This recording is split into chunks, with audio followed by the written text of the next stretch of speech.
In the velvet dark between the stars, the Confederation of Enlightened Worlds had long believed they understood violence. They had catalogued every form of it across 1,000 species. They measured it, regulated it, and above all, they civilized it. War was a polite exchange of assets. Conquest was a negotiation with teeth. And humanity was the quiet newcomer at the edge of the spiral arm, soft-spoken, eager to trade, quick to offer aid. A species still wearing the scent of its own cradle world. Harmless, until the day they weren't. The first sign that something had changed came on the colony world of New Providence. It was a gentle place. Green hills, wide rivers, families building lives under 2 warm suns. 23,000 humans called it home. They had no warships in orbit. Only a single aging frigate, the Endurance, there to ferry supplies and scientists. The Crixer Dominion did not ask permission. They never did. Their battle fleet dropped out of fold space like a hammer made of night. The Crixer were tall, chitinous, and ancient. Their empire had crushed 100 younger races before breakfast. To them, New Providence was not a colony. It was an unregistered settlement on territory they had claimed centuries earlier in a treaty no human had ever seen. The ultimatum was broadcast on every frequency. Evacuate or be cleansed. This world belongs to the Dominion. The colonial governor, a woman named Elena Voss, responded with the calm of someone who still believed in rules. We are civilians. We have children here. There must be another way. There wasn't. The orbital bombardment lasted 11 minutes. When the Endurance tried to shield the evacuation shuttles, the Crixer cruisers tore her apart in full view of the surface. The last transmission from New Providence was a single voice. Young, shaking, almost disbelieving, whispering, "They're killing us. They're actually killing us." Then silence. Across the settled stars, alien governments expressed regret in the polished language of diplomats. Condolences were filed. Investigations were promised. Trade deals continued uninterrupted. After all, the Crixer were powerful. One did not risk supply chains over a backwater species that had barely mastered fusion. But on Earth, something ancient and terrible woke up. The footage reached Terra within hours. Every channel, every screen, every child with a tablet saw the burning sky over New Providence. Saw the mushroom clouds rising where towns had stood. Saw the final transmission. In the United Nations Assembly Hall in Geneva, the Secretary General stood before the silent chamber. His voice, when it came, was quiet. We have spent 2 centuries trying to become better, trying to prove we belong among the stars. We offered friendship. We offered medicine. We offered restraint. He paused, eyes hard. They mistook that for weakness. He looked straight into the cameras. Effective immediately, all diplomatic channels with the Crixer Dominion are severed. All Confederation trade protocols are suspended. Every nation on Earth is now under unified military command. A ripple of shock moved through the alien observers in the gallery. One of them, a tall Vayari diplomat, actually laughed. An airy musical sound. Surely you are not serious. You are one world against an empire of 17 systems. The Secretary General did not smile. We are not asking for permission. Deep beneath the Swiss Alps, in bunkers built during colder wars, lights that had been dark for decades came on. In shipyards across the Pacific and the Siberian tundra, half-finished hulls were rushed to completion with a fury that frightened even the engineers. Factories that once made civilian drones retooled overnight for weapons no alien had ever seen. Because humans had not been idle in their supposed peace. They had simply been waiting for a reason. And now they had one. Captain Marcus Hale stood on the bridge of the Retribution, the first of the new Vengeance-class cruisers. The ship was ugly by Confederation standards, blocky, over-armored, bristling with weapons that looked brutal rather than elegant.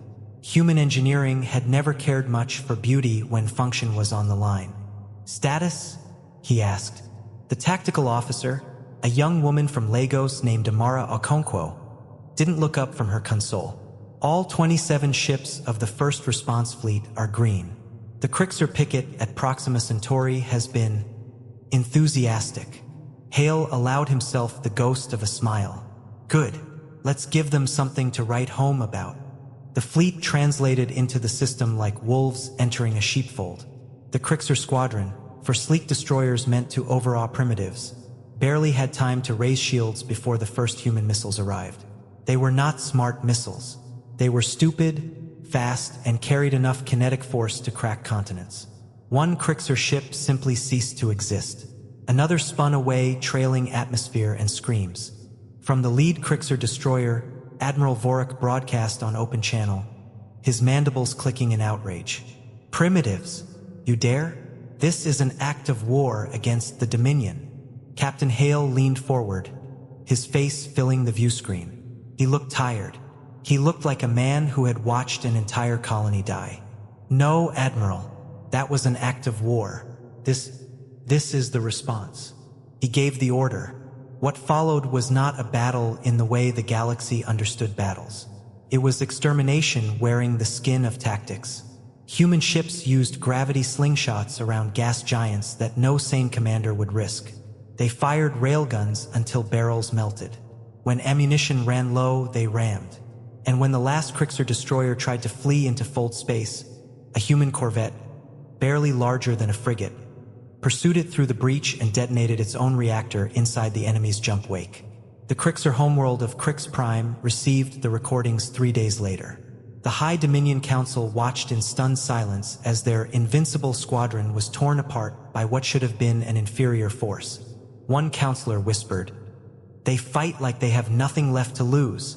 He was wrong. They fought like they had everything to lose and had already lost too much of it. On Earth, the change was visible even from orbit. The night side of the planet blazed with new industrial fires.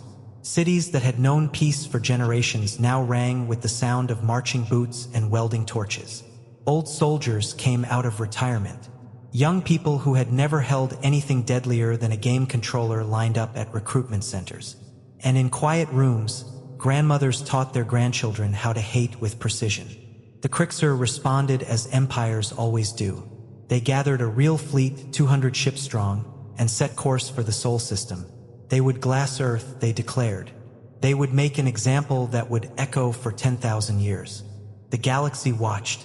The Veari diplomat who had once laughed now stood in the Confederation Council chamber and spoke with uncharacteristic gravity. "They are coming, and I fear we may witness something we will never forget." The Battle of Sol began on the edge of the Oort cloud. The Krixer fleet was magnificent, clean lines, perfect formation, centuries of tactical doctrine. They expected to sweep aside whatever ramshackle defenses the humans had thrown together in a few frantic months. They did not expect the minefields. Tens of thousands of automated drones, each one carrying a nuclear warhead or a kinetic spear, had been sown across light hours of space. They did not fight fair. They simply waited until the Krixer ships were deep inside the trap, then woke up screaming. Hundreds of Krixer vessels died before they even saw the enemy. Then the human fleet emerged. Not 200 ships, not 500, over 3,000. Every civilian vessel that could mount a weapon had been pressed into service. Freighters with railguns welded to their hulls. Luxury liners carrying fighter squadrons. Even the old International Space Station, retrofitted and ridiculous, flew in formation like a defiant middle finger to the stars. Admiral Vorik stared at the tactical display and felt something cold crawl through his carapace. They built this in months? His second-in-command could only whisper, "They never stopped building. We just never noticed." The human ships did not hold formation. They did not wait for orders. They attacked in chaotic, beautiful, terrifying swarms. Human pilots flew straight down the throats of Krixer battleships, laughing over open channels. One pilot, callsign Mad Dog, broadcast his final words as his fighter rammed a dreadnought's bridge. "This is for New Providence, you chitin bastards." And still the Krixer fought. They were proud. They were disciplined. They were dying. On the bridge of the Retribution, now scarred and leaking atmosphere, Captain Hale watched the carnage. His left arm was broken. Blood streaked his face. He no longer looked like an officer of a civilized navy. He looked like something older. "Open channel to the Krixer flagship," he ordered. When Vorik's face appeared, Hale spoke without rage.